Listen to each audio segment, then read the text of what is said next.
Debbie Painter, Hello. welcome. Well, thank you. Welcome to the Passion Project. I really appreciate you taking the time to be here. It's super fun to have you, and I'm really looking forward to digging your story and the story of your family. And there's a lot of really good stuff in there and important stuff in there that I'm really excited to share. The Passion Project is exactly that, and we were actually talking a little bit beforehand. Like, this truly is my opportunity to connect the dots on really good people doing really good things and help kind of shine a light on what those things are. And today, that's you. Thank you. We've had a really cool opportunity to work together with your organization over the last few Yes. years, and we will continue that this year. And as we come into April, which is Autism Awareness Month, Yes, April that kind 2nd. of sets the tone for what we're going to be talking about today. That's great. So- Thank you so much for having us. Oh my gosh, love it. Super, super excited to do so. So I thought what we would talk about today is we're going to start with a bit about you, a bit about your family and about your boys and your organization called Autism by the Sea. Yes. And we will just connect the dots on all of those things and kind of formative how it started, why it started, what you guys provide, whom you serve. And we'll just talk about, I think we'll also shine a bit of a light on autism in general Yes. to kind of set the stage high and help people understand, because there's some pretty incredible metrics and numbers there that I think if people don't know, they need to know, because it's pretty prolific. And so knowing how to interact with the community and what we can do to help others that are dealing with it, et cetera, et cetera, et cetera. So that's why we're here. Absolutely. That Cool. sounds great. Awesome. Awesome. Well, let's start here. So the funny story is, you and I have known each other for a few years, but I've known your husband since grade school. So your husband, Robert Painter, for those of his locally would know him as Bonzo. He doesn't love that title, but for those of us that go way, way, way back, and I was even mentioning it earlier to you and your son, that Robert was the big man on campus at Roy O. Anderson Elementary School. And he was 2 years ahead of me. And I remember he was like the guy. And he came back like a year later, and I was like, oh my gosh, where does he, like, it was like, I remember him all the way back then. And I still see him all the time surfing, and he's a yoga guy and a surf guy and just a really good dude. So kudos to you and Robert for what you've done. Again, I'm being a little preemptive here because we're going to get into the details, but really well done. Thank you. Well, he loves his community. He loves you guys. So we're happy to It's cool. tell our story. Well, thank you for doing it. So what's the backstory? I know where Robert grew up because it was Yes. right here. Yes. What about you? I actually grew up in Oregon. So, Where in? Lake Oswego, Oregon. Where's that exactly? It is. Well, the reason I ask is because I have two kids in Eugene at University of Oregon. Okay, right. So And that's whole- about what I know. And my whole family went to University of Oregon. Oh, But like you're a full of ducks. Yes. But you weren't a duck if I... I wasn't. I escaped to the sun. You're I was like smart. anywhere but rain. So I went seeking sun. But Lake Where- Oswego is like outside of Portland a little bit. Got it. Okay. Yeah. And so seeking sun, where did that take you? Well, it took me to San Diego. Oh, Yes. is that where you guys met? Yes. San Diego State. Yeah. I was finishing my senior year. Robert had already graduated, and we met through mutual friends. Oh. So yeah, we met. So in you went to San Diego State? I did. What years were you there? I You don't have, the only reason I ask, and we don't need to date you or It's whatever, okay. is that I was at USD Oh. at the same time. What a beautiful, And beautiful campus. most of us from Newport were living in Mission Beach together. Yes. Tons of the guys that we were still all friends with today, we Right. were all living in Mission Beach together during Yeah. those years. We're all connected somehow down there. For sure. Yeah. For sure. And we're blessed. Those of us that live here, many of us either went away and migrated back, went away, found a spouse, migrated back, because it's hard to beat, right? Yes. It's So, beautiful here. cool. So glad to be here. Yeah, for sure. And you guys have been living here for a long time now. Right. We're celebrating our 24-year anniversary, wedding anniversary coming up. And Wow. I've lived here about, 25 or more years. Awesome. So, yeah. Awesome. And as a result of that, you have two boys. We do. And, and they're going to be the crux of this conversation is really Right. around your boys. Yes. So let's talk about your boys. Tell us about your two boys. Okay. One of which is going to be a guest here halfway through. We're going to go grab him to be a part of this. Can't wait. Yeah. Yes, they are the absolute joys of my life. So sweet. I have a 21-year-old that's joining us later. His name's Forbes, and he goes to University of Utah.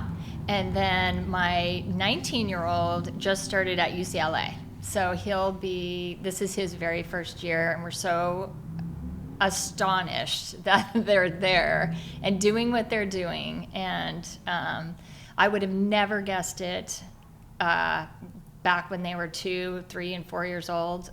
I would have never guessed that they would be as far as they are. So really I mean, you happy. walked us right into it, and we're going to talk about that right now. But I have 2 questions about your Okay. boys. One, Forbes. I think that's your husband's middle name. Is that a family Yes. name? Yes. So Forbes comes from Robert's mom's father. Gotcha. He was Robert Forbes, and then my husband was Robert Forbes, and then we stole Forbes. That's So cool. that's I how dig it. I Forbes- was wondering. And then McCoy, I think I know, but I'm not sure. So I want to see Are if you I'm guessing? right. I'm going to guess. Okay, guess. The local surfboard manufacturer that we all grew up riding was McCoy Surfboards here out of Costa Mesa. That's it. Okay, he's a total surf turkey. I love that. That's awesome. Yeah. All right. I now- love that name. He's like, what? I was named after a surfboard? Well, my youngest is Reef, so we're all kind of in the same genre. I Yeah. love that. That's a good one. Okay, so back to the boys, and Yeah. you were commenting how it's been amazing what they've accomplished and where they are today. So, Yeah. but let's go all the way back. Okay. So we're kind of going into let's talk about autism. Let's actually, before we go into the details of the boys, because we're going to talk about the boys and we're going to talk about parenting and community and all those things. Can you give a high level on autism or ASD? Give some numbers. Okay. Help the people understand. Yeah. So when my oldest was diagnosed, it was 1 in 10,000. 1 in 10,000 people were diagnosed with autism, and that was back in 2002. And then when my son was born, it jumped from 1 in 10,000 to 1 in 250. And then it rapidly increased from there, and it went to 1 in 150, and we just kept on seeing it drop and drop. And now it's 1 in 36. So the CDC report, their recent report is 1 in every 36 people are diagnosed with autism in our country. So, Staggering. yes. Let me ask you this. What do you believe that it was to go that rapidly from 1 in 10,000 to 1 in 36 over a 20-year period? How much of that is recognition of what's going on, diagnoses of that, or are we just really seeing more and more and more and more people being born with this, Right. or a combination? Well, I'm not a doctor or But a you're educated, neuroscience- understood. Neuroscience, I just want to preface it by that. But from the neurological conferences that I attended, my understanding is that it's more of a gene mutation. So when you cross and you cross and you cross people, you're going to get a gene mutation, and you get more and more and more of something, or less and less and less of something. So, from the experts, they say it's more of a gene mutation. So it's almost, this term I learned back in college, it was biological magnification. The more it just keeps on, Right. as you get more and more people with those genes, more and more and more are going to be evidenced by it. Right. Um, And that doesn't mean even the conferences that I've gone to, it doesn't mean that the environment doesn't influence that, and it doesn't mean that we didn't diagnose it when back in the 1950s.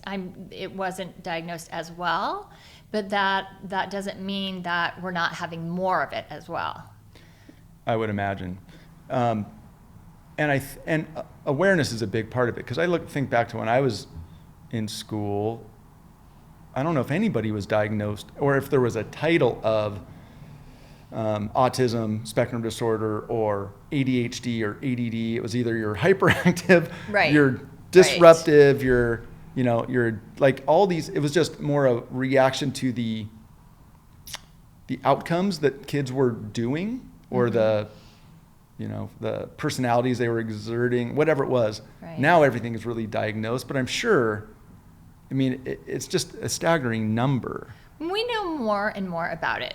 That's for sure. We definitely know more about it, but there is definitely more of it. Yeah. So it's that gene mutation with a better ability to diagnose it and understand it, and understand that it's not mental retardation.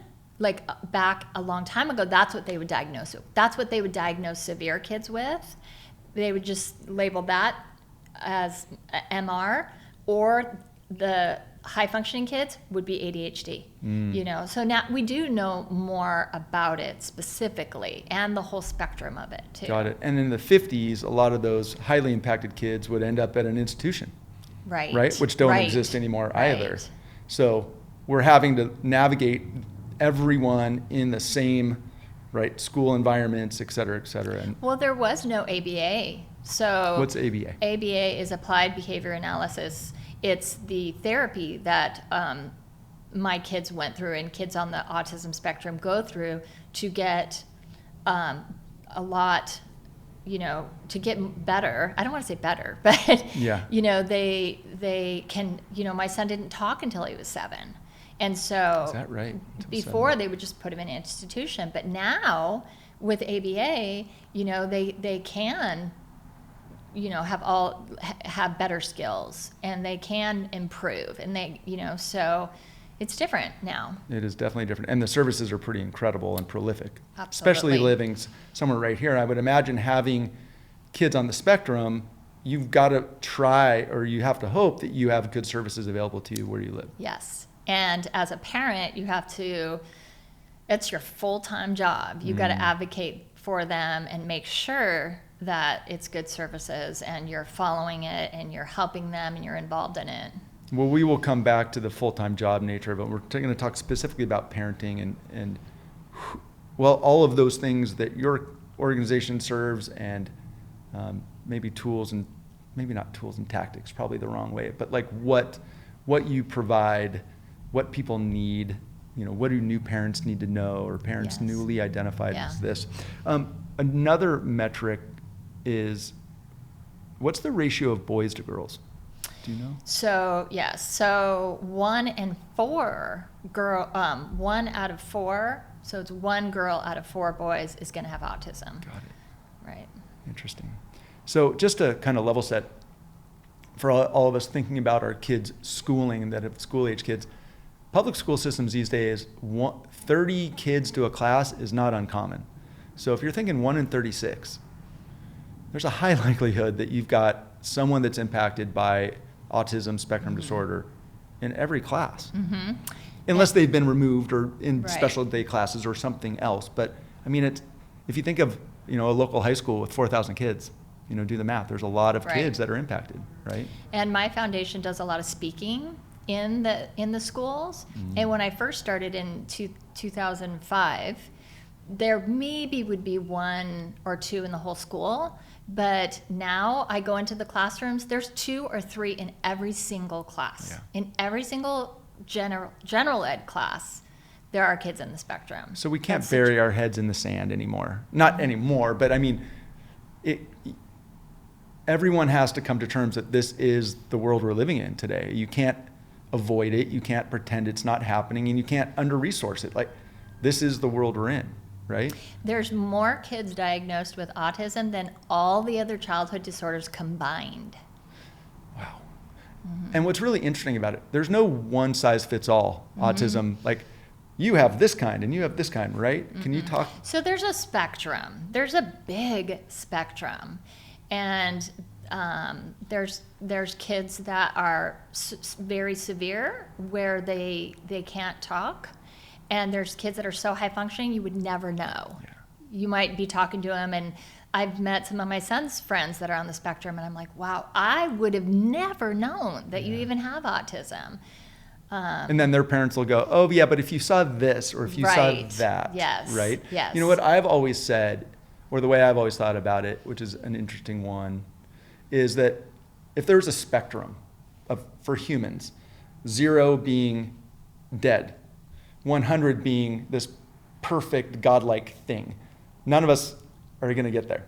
But somewhere on there, you would draw a line and say, well, autism spectrum starts about here. Is it 50? Is it 30? Is it whatever? And let's say it was 40. Well, what if you're a 41?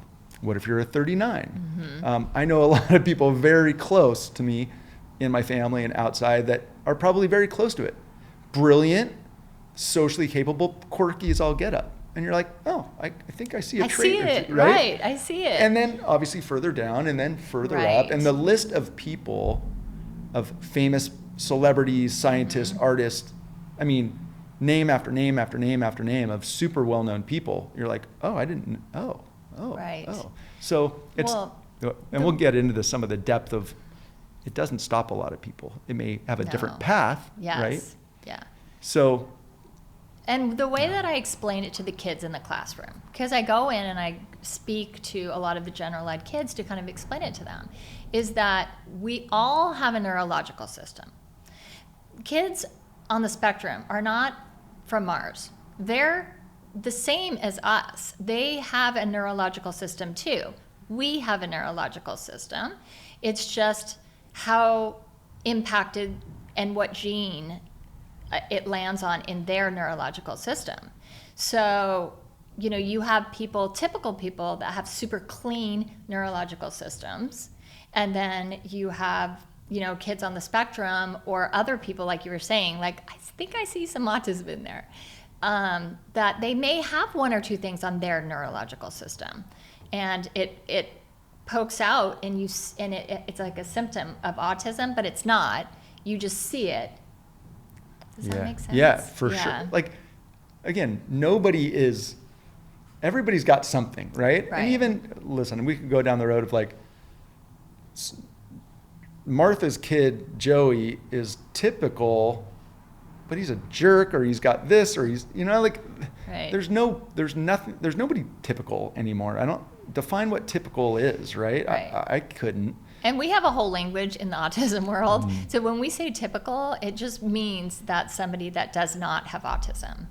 So we say neurodiverse when you have autism, or you say typical when it's a person that does not have autism. Interesting. Well, you know, it's always funny when we're in like school teacher meetings with, you know, I've got 2 in college, but when we used to, and with Reef's teachers, they'll say, well, he's got this or this. I'm like, that's just a direct, that fell off the dad tree. that apple came from me. Like, sorry, we can't put the blame anywhere else. That is Right. me. Oh, and that's part of, I right? go through that too. That's part of it. Yeah. It's just the quality or the quantity that makes it on the autism spectrum. Interesting. So on that, what are some of the common traits or spectrum related characteristics that you see with kids? Do you have all day? No, but no. I'm just kidding. But I would imagine Right, there's going to be the yes. anxiety piece. Right, and the, right. And every age, you see something different, because it's not that it's progressing, it's that they're developing as a typical person. And so the autism is going to look different at each developmental stage. So, you know, in the beginning, it can be something as like nonverbal, not speaking. It could be stemming, which is, you know, their way of calming their body down. You might see kids flapping their hands. Or, you know, then as they get older, you see rigidity, you know, people that are really rigid or really OCD, or anxiety. Then there's a great movie out.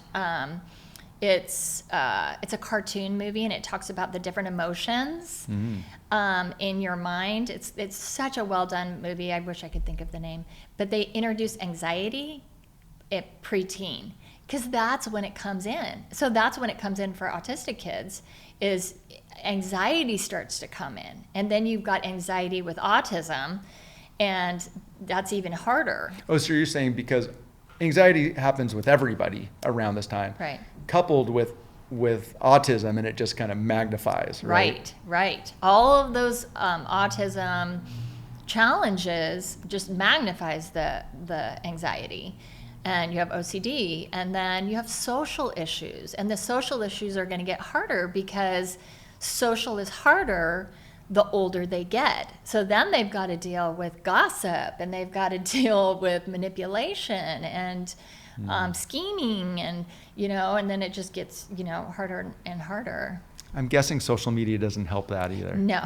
Right? No. And then they've got to deal with that with their autism. And being able to identify or understand the nuances of communication. I know that's part of it. But you know what I love about kids on the spectrum, or people on the spectrum, is they're so honest. They don't manipulate. They don't scheme. They don't play games. It's just pure honesty.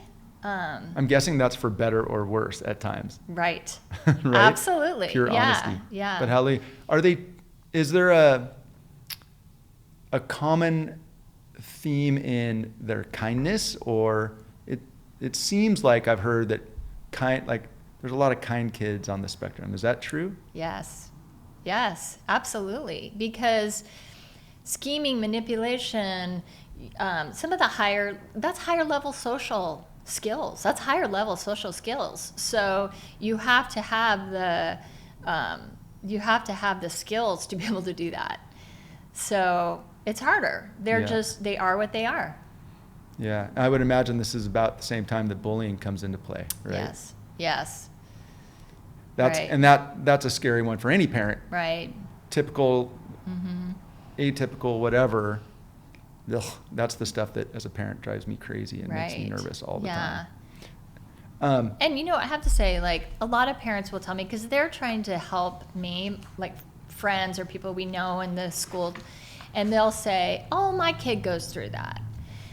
It is the same, because typical kids go through bullying, our kids go through bullying, but it's because our kids, it's the quality and quantity, and it's also our kids aren't able to handle that as well. They don't have the skills. They don't have social skills. Yeah. So it's harder for them to handle it. Social's a big part of it, right? Yes, absolutely. How big? What does that look like typically? Can't use that word there.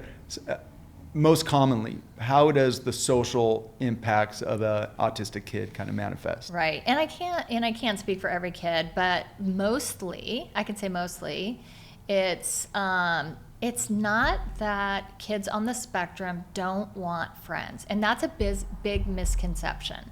They want to be with people. They want friends. They don't want to be isolated, but they don't have the skills to make friends. There's a difference between not wanting friends, because I think that's kind of what people think. Oh, they just want to be alone.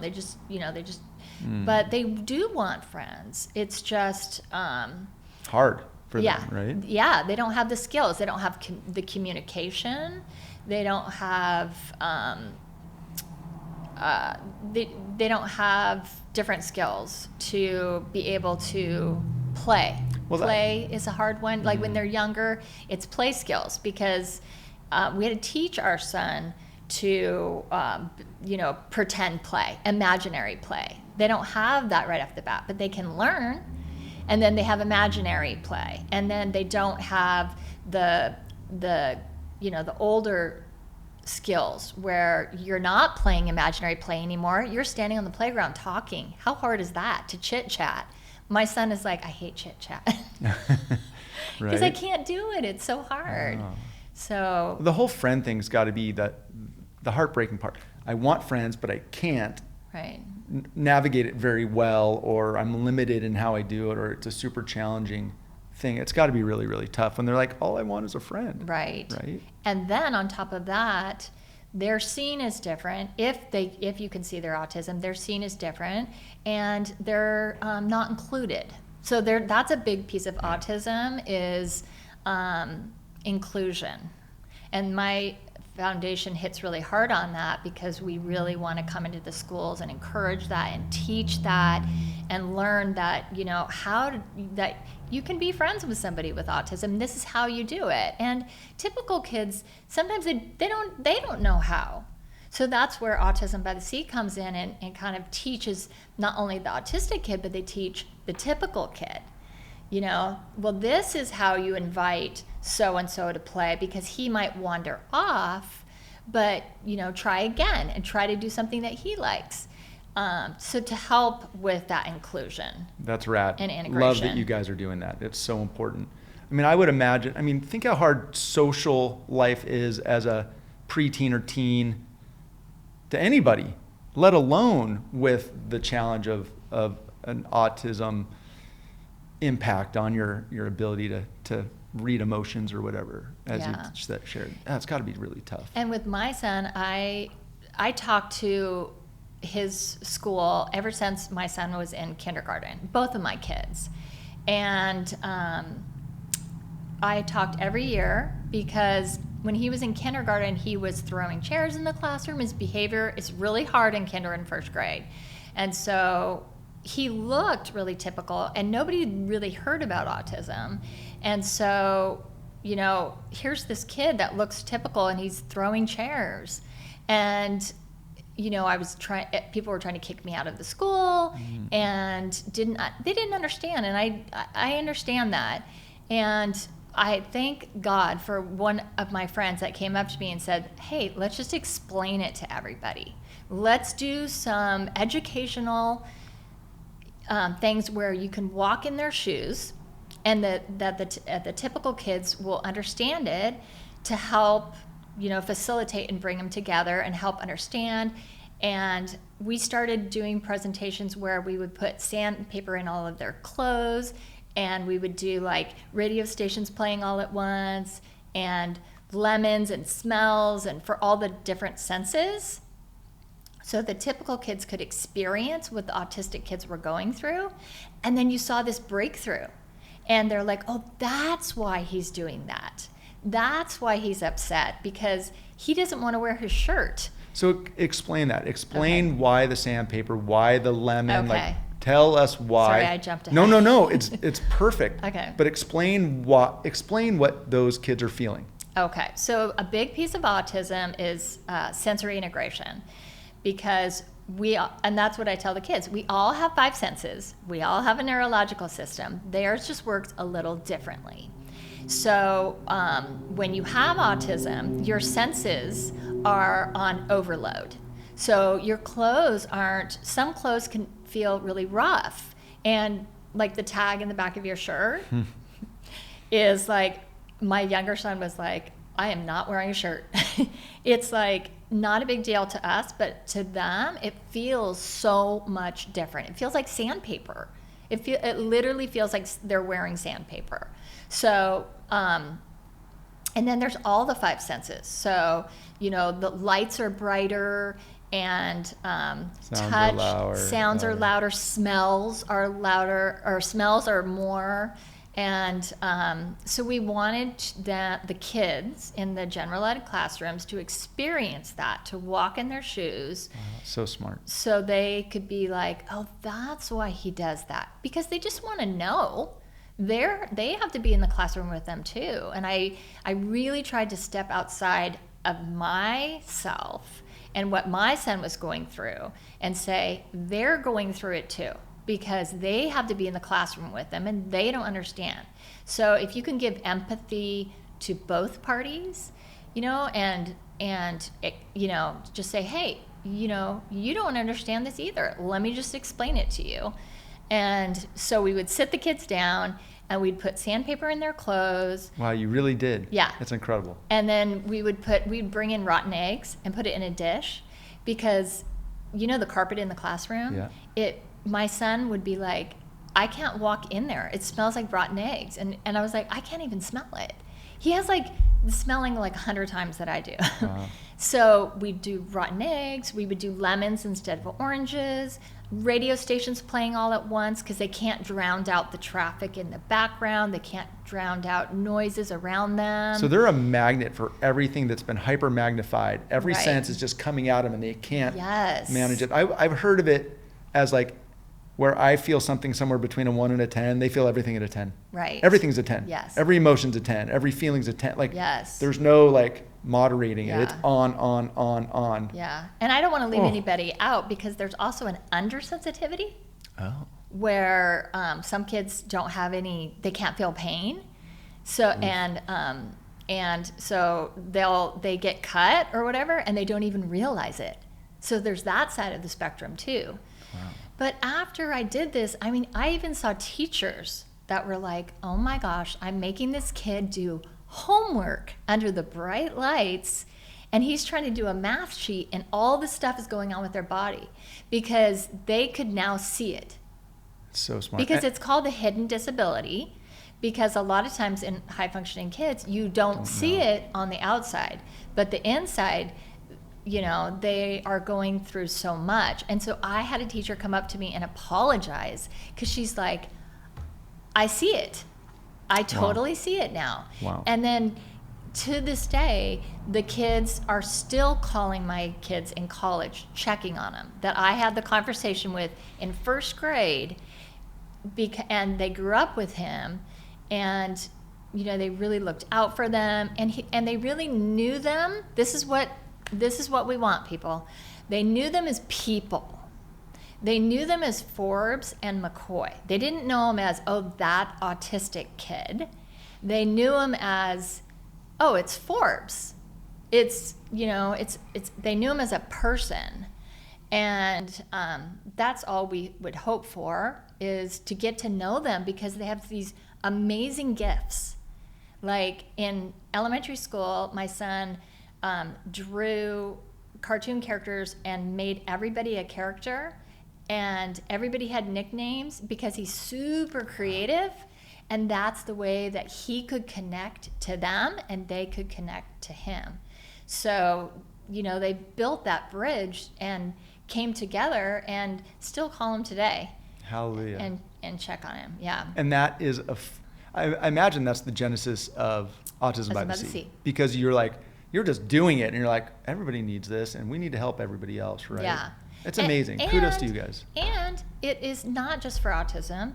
It helps open that door to less bullying, less discrimination of all different kinds of disabilities or differences of any kind. Yeah. So, you know, if you're going, the more, if you accept one, you're more accepting to other Brilliant. Differences. 100%. Because we're all different. For sure.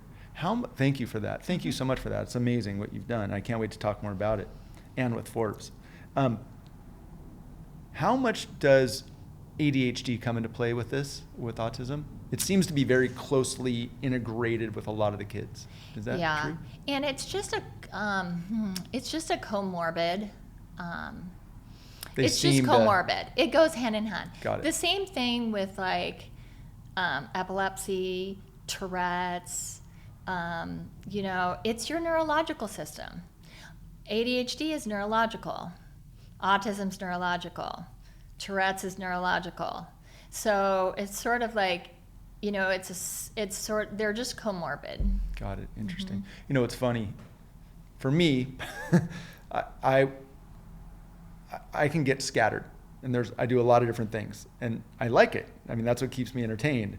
But I was working from home. It's probably a couple years ago now, and I was working in the garage, and I was working in the garage, and I went up. I just couldn't concentrate, and I went upstairs. Randy was working, and I'm like, honey, honestly, do you think I have ADD? Thinking that she's gonna go, no, you just have a lot going on. She laughed at me. She goes, of course you do, and put an H in there too. And I was like, hold on, really?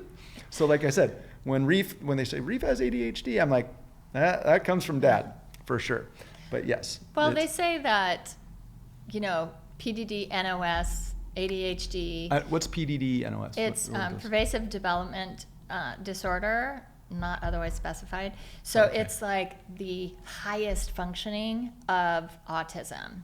And they say that when you do that spectrum, it's ADHD, PDD, NOS. It's like, it's on there. Like you say, you know, but it's all neurological. Yeah, interesting. It's ADHD is not autism. I'll just be clear on that. But, you know, when you carry the gene, you're gonna have like similar things. It doesn't mean that you have full-blown autism. It just means that you may carry a symptom or two, because I'll recognize stuff, and I have visual image processing, cannot spell. It's because I can't see the letters. You can see it in your head when you say cat. You see the CAT, like I can't visualize it. And that's the same thing with my son. And I was like, oh my gosh, I have autism. But what the neurologist said was you can carry, if you're, you can carry some of the symptoms, does not mean you have full-blown autism. Yeah. Wow, super interesting. And the reality is I look at kids, or we'll be with friends and they'll talk about their kids. Oh, so-and-so has this quirk and so that, and you're like, everybody's got something, right? Everybody's got something. And absolutely. Just to what level? Back to my kind of spectrum thing. Where on that spectrum am I? And my sister's a teacher, and she said, Deb, out of the 42 kids I have in my class, every single kid has something. Yeah. Yeah, interesting. Kind of final on the education side of it. Do you know, well, I was doing just a little research. It looks like 74% of students with autism graduate high school. And that's about a 12% drop from general population. So general population is like 86%, but still 74% graduate, which is awesome. And then, employment's the one, and especially because I have this experience because we like to work with local organizations that are trying to help people get jobs and stuff. And it said 60% of autism, and again, it could be anywhere on the spectrum, but 60% are employed after school or some degree of vocational training. So it's a pretty high level, but I know it gets harder the more impacts that these individuals have. And when you get to college, 80% of kids that are on the spectrum that go to college, 80% drop out. Only 20% make it through college that are on the spectrum. And I really feel like that has to do with, I think we need to do a better job with supporting them in college. You can't just drop them off. Autism doesn't end at 18. For some, they may be totally functional and able to do it, but a lot really need help. And executive functioning is such an issue when they get older. Executive functioning is like organization. Basically, it's your chief organizer. So the ability to just even sign up for your classes and do that whole puzzle of figuring out your classes. So there just needs to be more support in college and in jobs. But it's getting better and better. It really is. Well, you've got two of them, two boys in college, and so kudos to you guys. Thanks. And I look forward to having one here. But you just took McCoy back to UCLA earlier today, right? Yes. So you're very hands-on. I am. So let's talk about parenting in this space. Okay. Because that too will lead in, and then we'll get Forbes in here, and we can talk about Autism by the Sea. Okay. So just give us your experience. I mean, you shared the beginning at school and what you did to try to help everybody, the teachers and the kids, understand what was going on. I think that sandpaper and the rotten eggs it's a brilliant approach. But how's it been for you and Robert? It's quite the journey. I read this blog of this father who said, when you find out, it's like a car crash. It's pieces are just everywhere. And you are just in shock. You're really just in shock, and you're just trying to pick up the pieces and figure it out. And my experience is like, I felt like, I was in quicksand and I'm sinking and no one's there to help us. And you're on a totally different planet and nobody told you you're going there. You don't want to be there, but you're there. And for me, after the shock, after learning, you just roll up your sleeves and you get to work. And it's 100 million% on your kids. And, you completely lose sense of yourself because, I had Forbes that was diagnosed, and then right after, they're 22 months apart, I had McCoy diagnosed with autism. So. Bang. Yeah. So, as a young parent, you know, you kind of have these visions of what parenting's going to be like, and you're with all the moms at the park and at the school, and it's fun, and all of a sudden you're not change. there anymore. And it's definitely grief, because you go through the 5 stages of grief too. Just you haven't lost your child. You don't love them any less. But you do have to process it, and it's like losing something that you had expected. And but there's so much joy.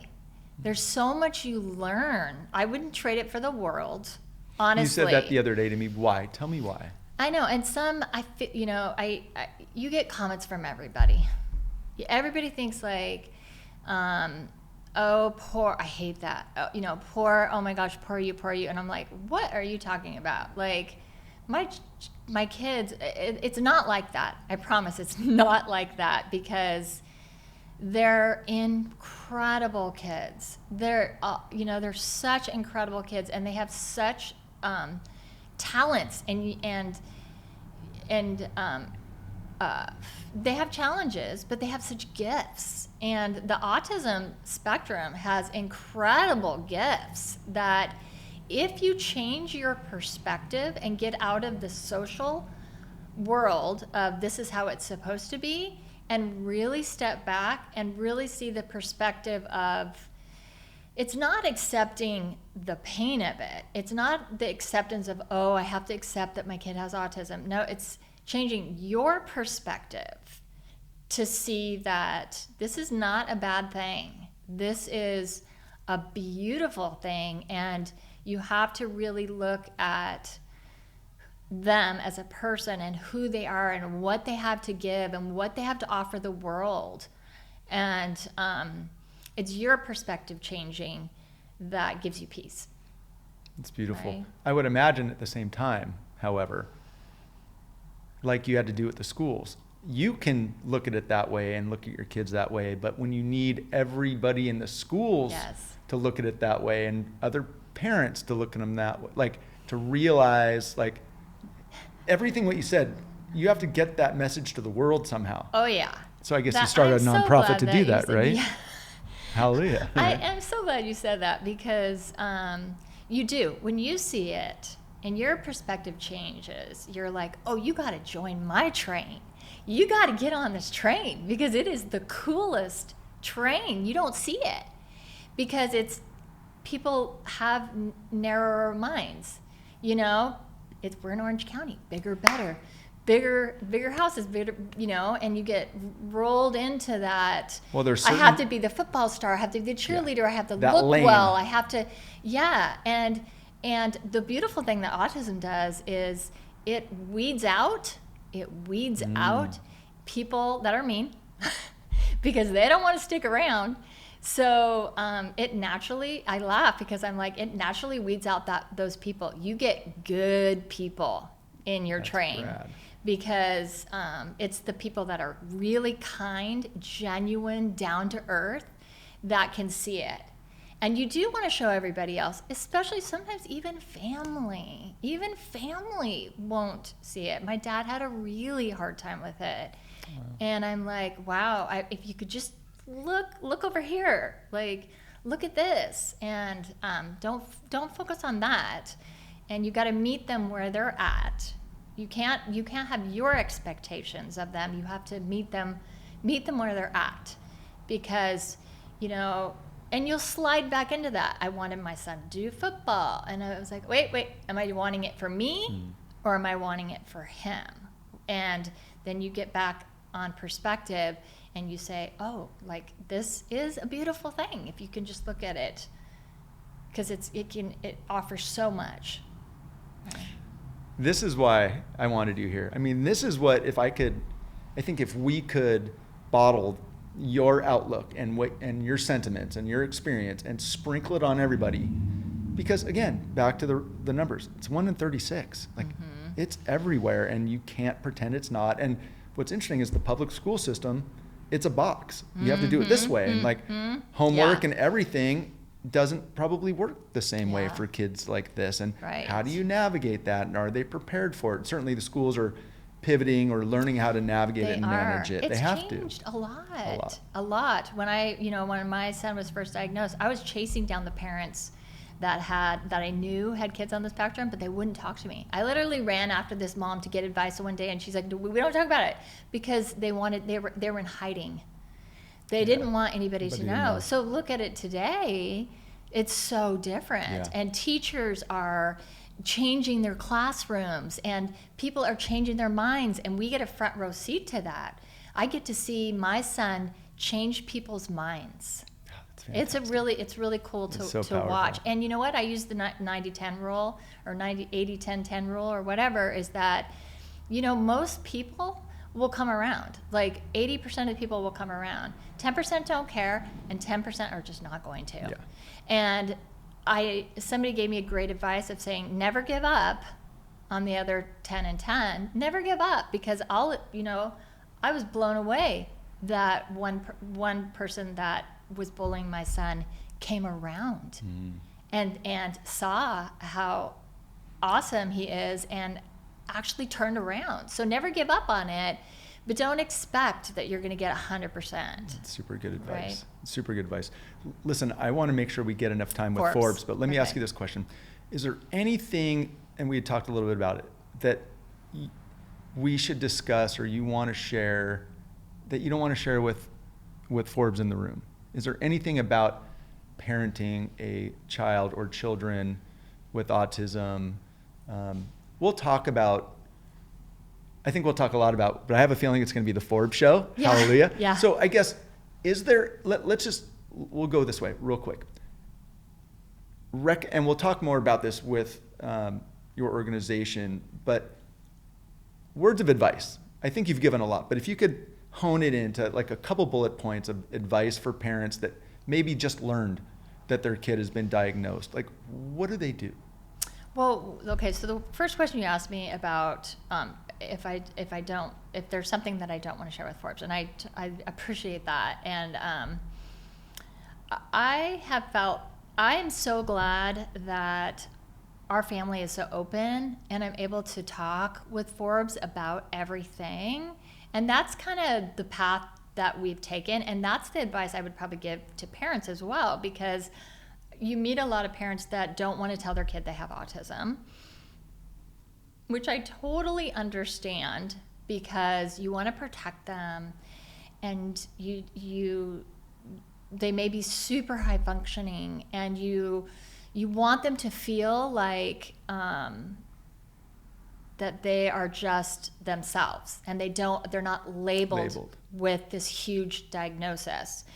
And I think what changed it for me is that I saw a mom and her son talking about it, and it was just magical, because it was so matter of fact. It wasn't a big deal, because they had talked about it and they were so comfortable with it. And I could see this little boy being comfortable with it. They were like laughing about something he did that was autistic, and they were laughing about it, and they were talking about his autism, and I was like, that's what I want. That's what Awesome. I want. And so there's a timing when they start asking.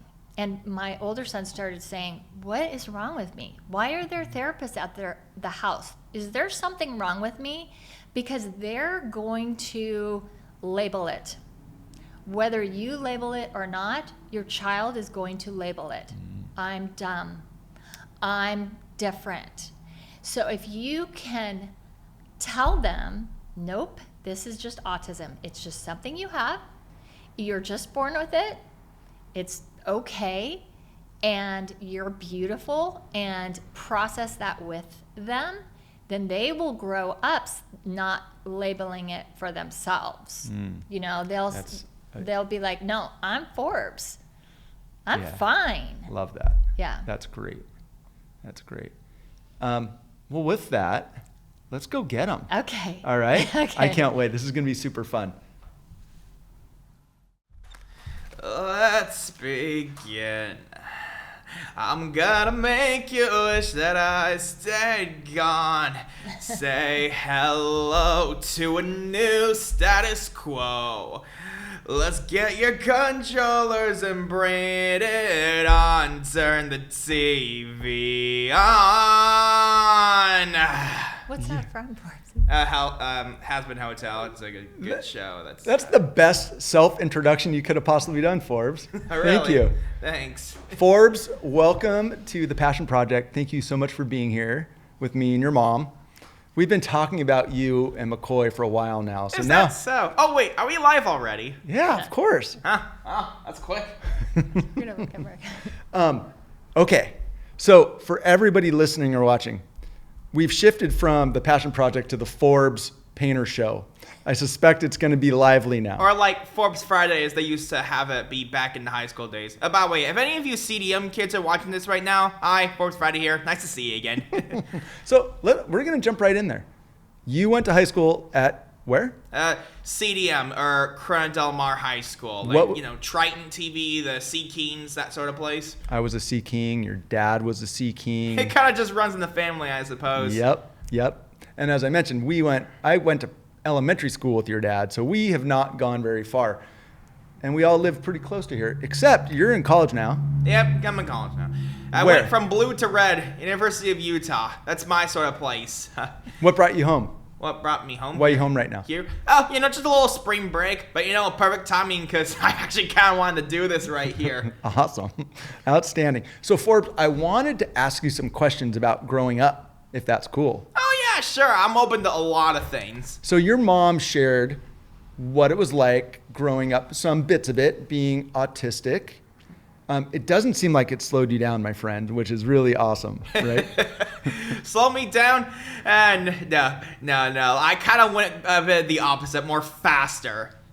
Maybe a little too fast, though. Hey, it's all good. So tell me what you remember about growing up that might have been different than some of your friends. Well, growing up. I mean, was school...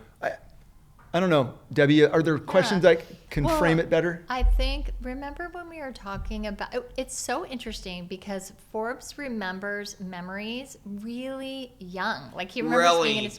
Really young. Like when I was I think the earliest I can remember was 1 to 2 years old, actually. And it's really nice to be able to talk to him now to understand what he was going through as a baby, because you shared that one thing that you were talking about yes. not being able to talk. Oh yeah.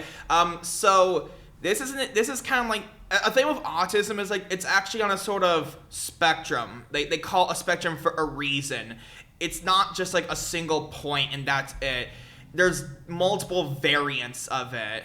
The best way I could think it to those out there who don't exactly that, think of it as if you ever watch the show Loki, there's multiple variants of the same character, but for autism, it's there are multiple variants of that exact same thing with autism. There's constant thousands of variants of autism. Right, the spectrum.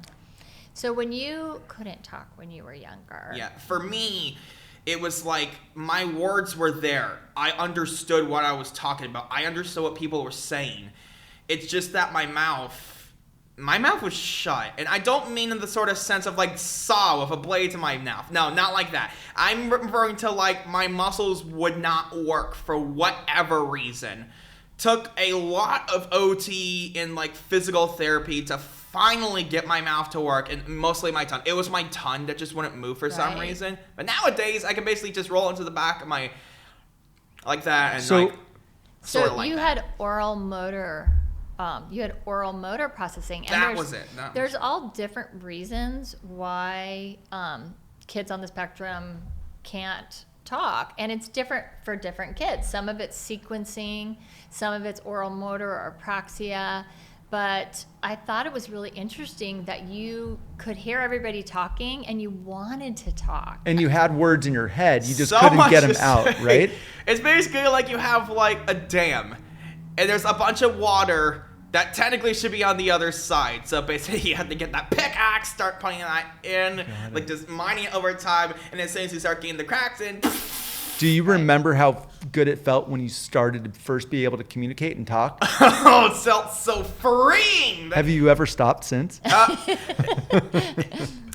What do you think? I think I know the answer. No, that's great. And sorry. And Yeah. you also said that you felt like you're in kind of a coma. Oh, yeah. That was interesting. Yeah, it's like I don't know how to explain this. I was like in between a realm of like both internal and external thought at the same time. Mostly of like here right now. I still have a little bit of times where I stare off into like void of space, but back then I was kind of like stuck in that sort of zone. It's like, if I were to say the best thing to be like it, like imagine being like trapped in a sort of pocket dimension where you could basically only see the outside, but you can interact with it very little. And I think this will really help other parents, because to know that they're in there. It's like, here's the thing. Your kid is still in there, but they're constantly being put up against by their own body. Their body is literally against them. And if you happen to know why their children makes inside sounds or flaps their arms like that, they create output to drown in their own internal input. It's overpowering their senses. They need some sort of deprivation to awaken themselves of sorts. It's like their own prisons they're trapped in, and not in the sort of sense of like, please help me. It's like, I want to be free. I want to express myself. I want to be able to be out there. And I gotta say, getting that help really helps out the sort of sense. I feel free. I'm awake. I'm alive. I know what I believe inside. That's a song from Scale. I'm a bit of a singer. Forbes, how old were you, or maybe mom, when you started ABA and OT? I know OT. What was ABA again? Oh, it's like, remember we went to the clinic? Oh yeah, that clinic all the way down the highway. Yeah, You were 22 months. Or maybe even before that. No, it was about 22 months. I actually remembered that place. It was kind of like a marble tile underneath. There was an elevator, went up it, boom, there was like a little playcare, then went through that door. There's a little gym there. So it started really sweet. So it started really young and really young. Got it. Yeah, and early intervention is super important. Word of advice to parents out there: constantly check your child for autism. Trust me with this. The sooner you find out, the better. You know, one of the funny questions I had for you is, are you super social? And I think I know, but tell me about social with you. Well, social, it's like... Forbes, talk about the time where you were in school and you felt like you were the only one that had.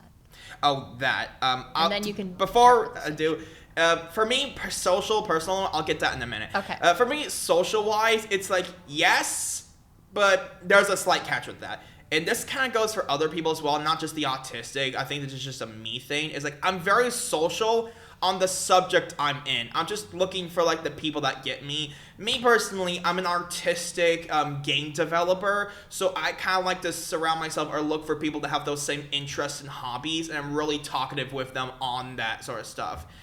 It's not an autistic thing. It's just people looking for their kinds of people like to hang out with, that sort of thing. And the autistic part comes where people on the spectrum are very preferred or non-preferred. So it's hard for you to talk about giraffes if somebody's really into their trip to Africa, because if they're into that, it's hard for you to leave what you're interested in and go to what they're interested in. Yeah, it's just kind of like a hyperfixation. That's also part of ADHD. ADHD is also very linked to autism as well. Don't get that confused with like ADHD from internet, from like, word of advice, do not raise your kids off YouTube or iPads, trust me. Yeah, we That's talked great about advice. ADHD. Yeah.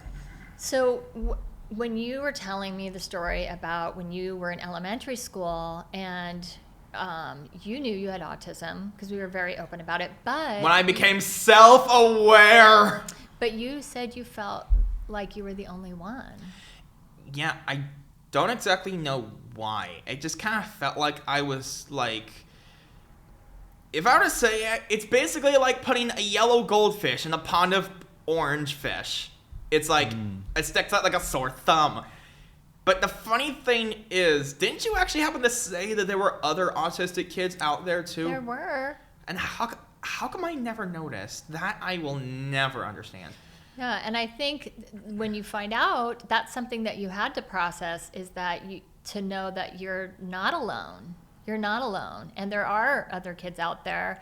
And to learn that how many gifts that autism brings. And that, oh, you don't even know the half of the gifts. yeah. So that's one of my questions for you. I mean, there's challenges that come with it. Yes. But are there superpowers that come with it? Oh, heck yes. I want to hear, what are the superpowers, or what are your specific superpowers? Well, it goes for varying people, but the main trait with autism is like a hyper intelligence on a specific subject they're interested in. For my brother, it's basically like for him, he's like a master of like aircrafts. He happens to calculate the direction in landing zone with them just by looking at it. He's that good with it. He's got that calculation thing for him. Some are math or equation sort of wise. Some are visual sort of wise. I'm the visual sort of type. But in a nutshell, it's like their own passions on autopilot. Wow. For me, I happen to be a digital artist. I create works of art for a living, mostly characters, storylines, world building of sorts. Long story short, I love playing video games so much, I decided to make them myself and actually make money off of it. And is that what you're doing in school? Pretty much, yes. I'm actually a part of a college that studies in game design of sorts. And you parents out there, yes, you actually can make a living off video games. You just have to have a minor in business, some creative arts, and maybe a bit of coding, depending on what side they want to be into. It's like you can have like the artistic side, the coding side, business side. It's all their choice, you know? I just have to ask then, if I had a magic wand and you could have any career when you finish college, what would that be? May I have my own company, multimedia company. Okay, what would you be doing with that company? Okay, so it's like I kind of be like on the CEO sort of front. Well, not exactly just me. There'd be like a council of 7. I kind of had this thing sort of planned out. I'd be like at the top. Like there'd be other people that want like business part, that artistic scenery and coding part, etc. So they won't get into it, but I definitely would be like the creative artist or story writer. Kind of similar to how like Shigeru Miyamoto does it. The guy who created Mario with sorts. Now, I'll tell you this, I don't really have much people or celebrities I look to, but Shigeru Miyamoto is one of the very few that I do, actually. Gotcha. Very cool. Very, very cool. So how has it been? So your mom and I were talking about school and some of the challenges and how autistic kids navigate going to school, to a school like Corona Del Mar High School. You had from my recollection, you had a pretty cool high school experience, at least to the outside world. Was it pretty cool for you? Oh boy, it was fun. Believe me, it was fun. Like really fun. Back in my high school days, everyone used to call me Forbes Friday, which, I mean, technically the show was called Friday with Forbes, but, you know, we kind of just mix it together as the same thing. Basically, I was the entertainment segment of the whole entire Triton TV broadcast system.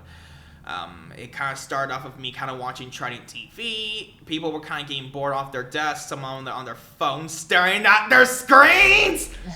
And basically, I just thought, you know what this thing needs? An entertainment segment. So I decided to have myself work for Triton TV. It took me 2 years of interviews to finally get on there. Someone finally notices, good great lord. And basically, it's like, I believe his name was Mr. Dobbins that was basically on there. And you know, very good help with him. Mr. Dobbins, if you're watching this, thank you very much, man.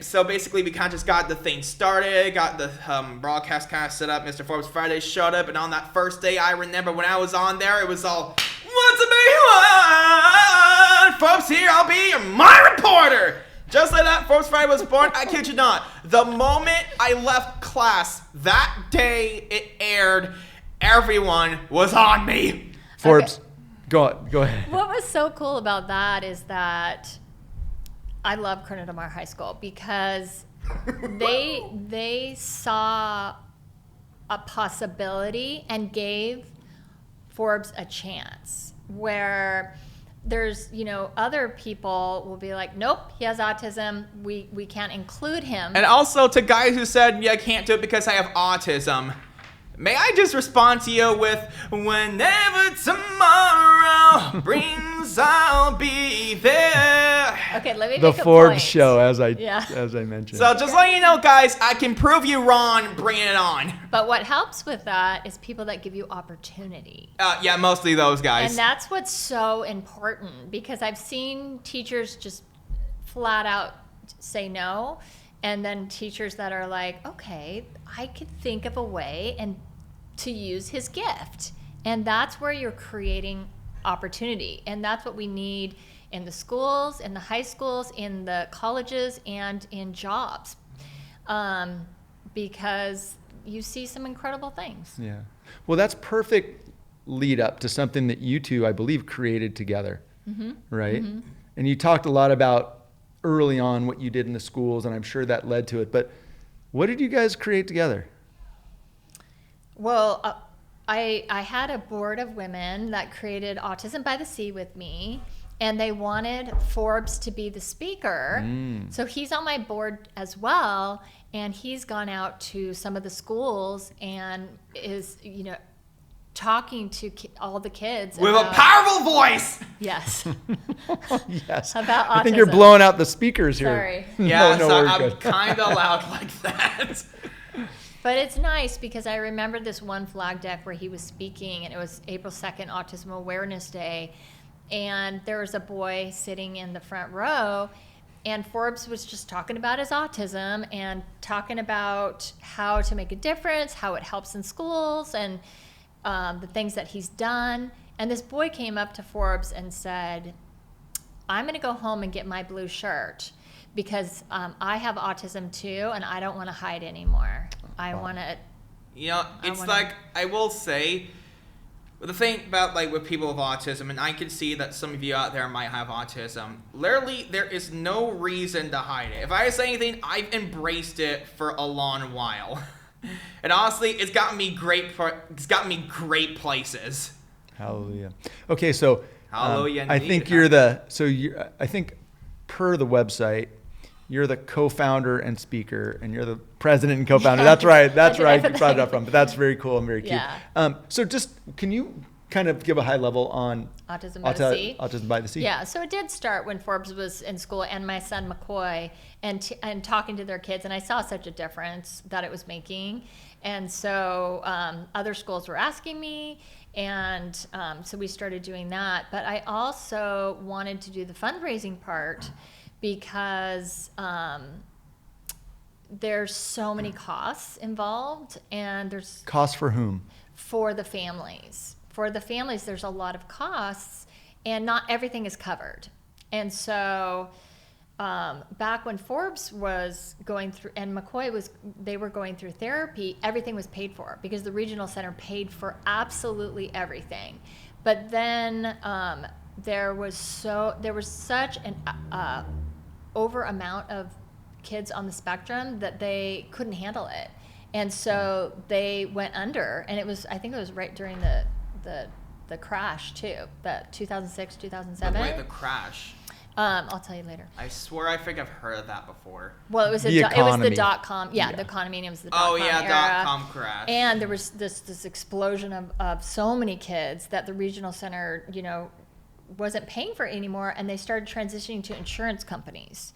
And so families that didn't have insurance and families that couldn't afford the co-payment, we saw this happening, and we wanted to raise money because we wanted them to have the therapy that our kids had.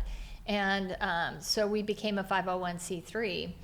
So when Autism by the Sea is spelled SEA, and so it's support, education, and awareness. Like the ocean. Yeah, so, and the ocean is very healing, as you know. And actually, I tell you this, I do still remember why you made your symbol for your company a sand dollar. Actually, when you look inside, there's little doves right in there. There is, and if you look inside somebody with autism, there's so many gifts, and that's why we made the sand dollar, because there's 7 little white doves inside, right? So there's beautiful gifts if you look inside. So the C is for support, education, and awareness. We support our community, we educate, bring awareness, and raise money. I just got to comment on the the little gifts.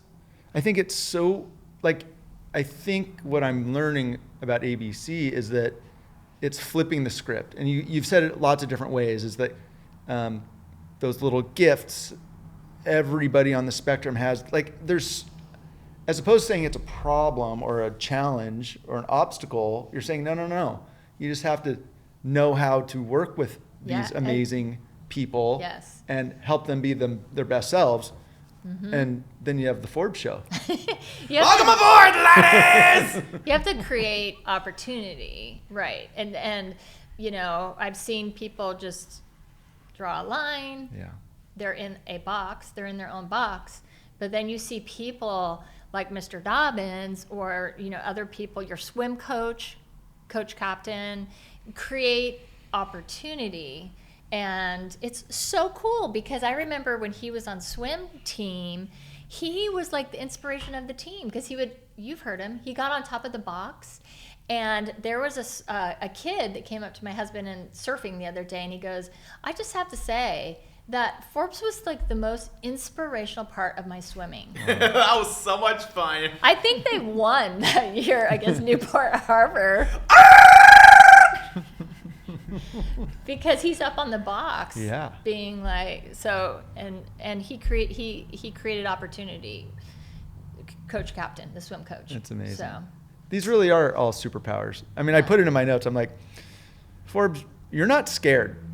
And why would I be? Fear's an illusion. I can face it. And you're I mean, you are as, like, what are the words I'm looking for? I love your energy. Beyond incredible. Beyond incredible. Beyond incredible. That one's another Skillet one. Sorry, I'm a huge fan of Skillet. So let's, I could do this. This is so fun for me. But I want to make sure we capture the whole story of Autism by the Sea, the mission, the vision, the goals, who's served and how. Yeah, and we just have reached out some new people, South County, and now we're in North County too. We got a new school, so we're up in Fullerton. So how many schools are you affiliated with? We're affiliated with about 9 or 10 right now that we've spoken in. We don't do them every single year. I would like to. I would like to have enough volunteers to be able to, you know, but we have to grow organically. And yeah, we could talk about nonprofits and fundraising all day long, right? It's not easy. Right. So when you have a smaller nonprofit, you have multiple hats. You know, one hat for fundraising, then you get out to the schools and you speak. But yeah, now we've grown to, you know, 9 or 10 schools, and we're helping thousands of families financially, and we just want to be there for them in their journey and support them. And we're looking into a new, like, wraparound support more to wrap around that family division. So it's awesome. We're getting there. It's outstanding. A little small steps at a time goes a long way. Yeah. Forbes, so when you speak or when you've spoken to schools and groups, what do you speak about? Well, honestly, just the things I pretty much know. It's like the things with autism, kind of how it works, sort of like not to basically just don't be ashamed about it. Embrace it like I have, and you'll pretty much be all good from there. Well, aside from like going off your talents and like the things you love, of course. I mean, that too. What are people with autism typically fearful of if they're at school? Well, here's kind of the thing with that. It's mostly not fear from themselves, but mostly from everyone else around them. You could thank society from that. You're welcome. Got it. It's like, it's kind of like long scars from like the past, mostly of like the fact that they didn't entirely get autism back then. And I'll tell you this, any of you guys out there, you better be lucky that you were born with autism here, because if you were in the Middle Ages, you would have not survived a single day. Why? I have actually heard that in the Middle Ages, they used to see autism as a sign of demon possession. Oh. Well, we were actually talking about that earlier, is that misdiagnosis and not understanding it. And they used to call us, oh wait, can we swear here? No. Okay, I don't think I should say the R word. I would say yes. Mom said no, so mom wins. They used to call us that, and you know what? I basically say, whatever, I'm doing my own thing. Yeah. And I think that's maybe, to answer his question, I think that's something that you want people to know, is to get to know me as a person and not look at me as special needs or, you know. You don't look at the person that's just autistic and that's it. That's a one-dimensional character. That's not exciting. You look inside the person themselves, you get the whole 3 dimensions, the interesting, that passions, their loves, their wants, and their desires. If you're just looking at top of the autism sort of thing, that's like scratching the surface.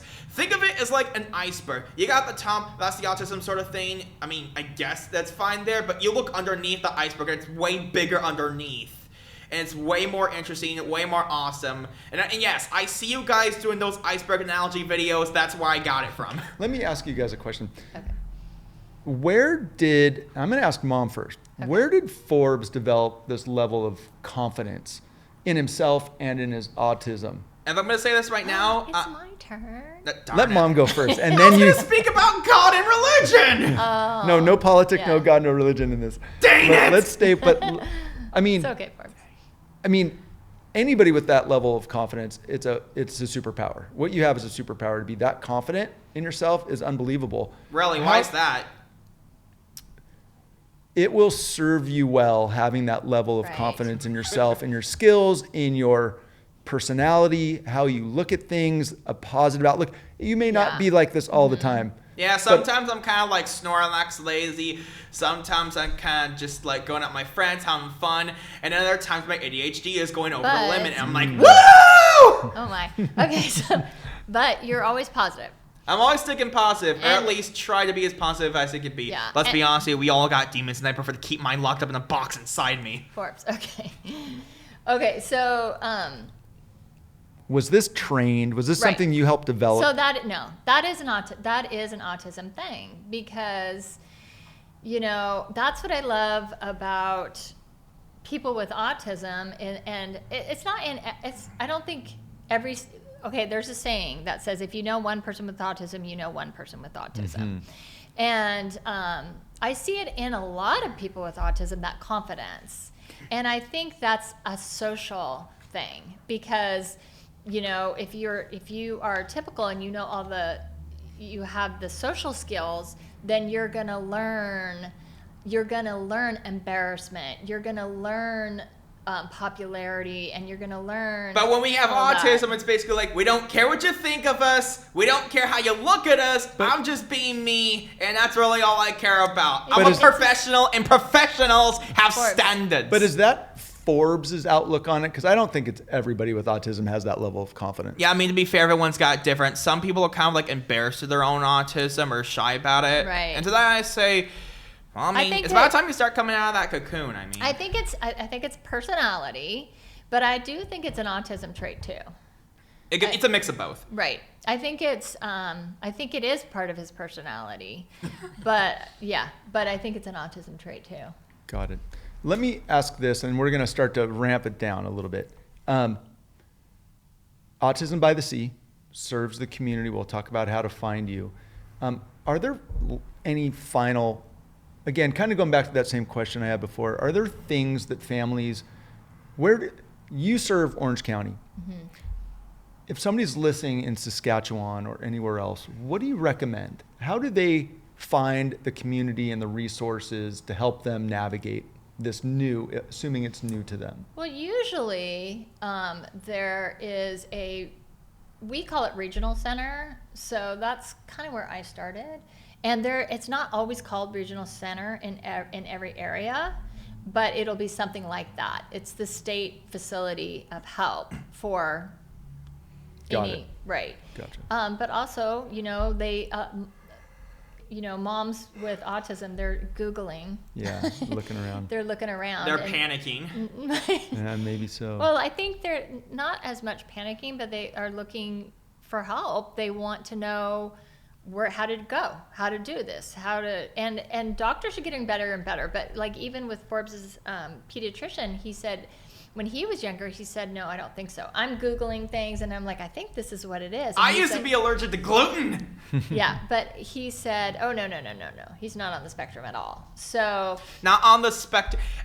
How does he mistaken that? Well, you were only 1 Yeah. years old and you are engaging and funny and you were laughing. And so he's like, he's way too engaging to be on the spectrum. But now that there's 1 in 36 kids with autism and they know so much more, they have a better idea. Those diagnoses are happening. Yeah. Let me ask you this last kind of leading question to closing out. I assume that if a parent or parents are doing this, they're looking up, trying to find the local resources. There's a ton of organizations out there to support or groups.